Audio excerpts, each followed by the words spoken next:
દરેક દ્રવ્ય ગાયના ઘીથી આપણું તેજ વધે, પુષ્ટિ વધે. ગૌ માતાનો સ્પર્શ કરવાથી આપણી બધી નેગેટિવ ઉર્જા દૂર થાય. એને વંદન કરવાથી, એનો સ્પર્શ કરવાથી, એની પરિક્રમા કરવાથી આપણા અનેક પ્રકારના પાપો દૂર થાય.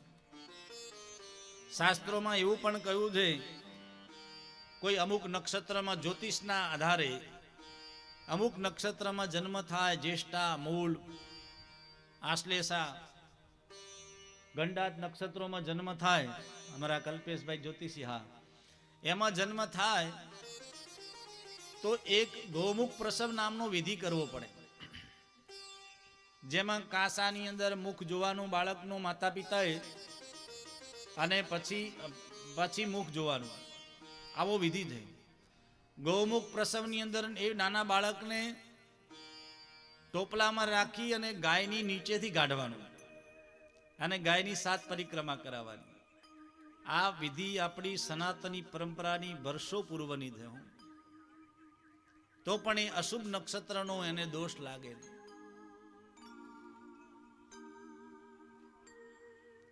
અને અશુભ નક્ષત્રો અશુભ ફળ આપે જ છે.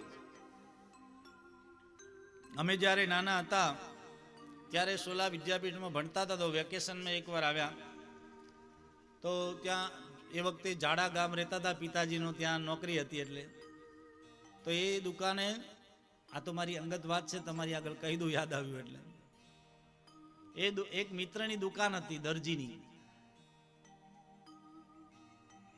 હવે દરજીની દુકાને હું બેસું તો એને નાના બાળકનો જન્મ થયો, એટલે 6-12 મહિનાનો કંઈક થયો હશે ને. એના મમ્મીએ મને પૂછ્યું કે આ બાળક ઘણીવાર બહુ રડે છે, આનું શું, તું આનો જોશ જો એમ.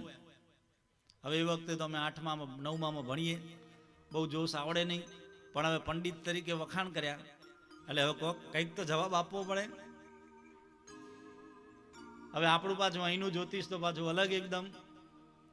હવે મેં કીધું, મેં બાનું બનાવ્યું, મેં કીધું પણ મારી જોડે પંચાંગ નથી. તો એના પિતાજી બાજુમાં બેઠા હતા. અરે કે પેલા નભેરામ મહારાજ છે ને, એમને ત્યાંથી પંચાંગ લઈ આવ્યા છોકરા. હા તો પંચાંગ લઈ આવ્યા. મેં કીધું હે ભગવાન, મારી લાજ રાખજે, આ તો પંચાંગ આવી ગયું. હવે મને બહુ ખબર પડે નહીં, પણ મેં તો પાછું શું કર્યું, ભગવાનને યાદ કર્યા, રસરાજ પ્રભુને, અને 4 ચિઠ્ઠીઓ બનાવી. અહીંના પંડિતો ચિઠ્ઠીઓ બહુ બનાવે. હા હે રઘુભાઈ, ચિઠ્ઠીઓ બનાવી મેં, અને 4 ચિઠ્ઠીઓ બનાવીને પંચાંગ ઉપર નાખી. પેલા માતાજીને કીધું, મેં કીધું માં આ એક ચિઠ્ઠી લો. તો માતાજી એક ચિઠ્ઠી લીધી અને મેં એમાં પછી વાંચ્યું તો આ બાળકને નક્ષત્ર દોષ છે એવું લખેલું હતું. મેં કીધું હે ભગવાને બચાયા.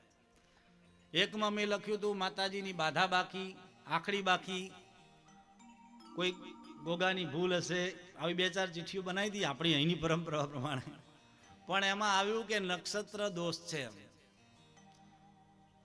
તો મેં કીધું તમારા દીકરાને નક્ષત્ર દોષ છે એમ.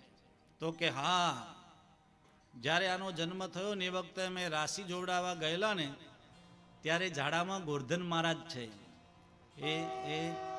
એ ગોરધન મહારાજે કીધું હતું. તો મેં કીધું તમારે નક્ષત્ર દોષની વિધિ કરવી જ પડે. એમણે એ વખતે કીધું હતું. મેં કીધું હાસ, મારું માન પણ રહ્યું અને હું બચી ગયું.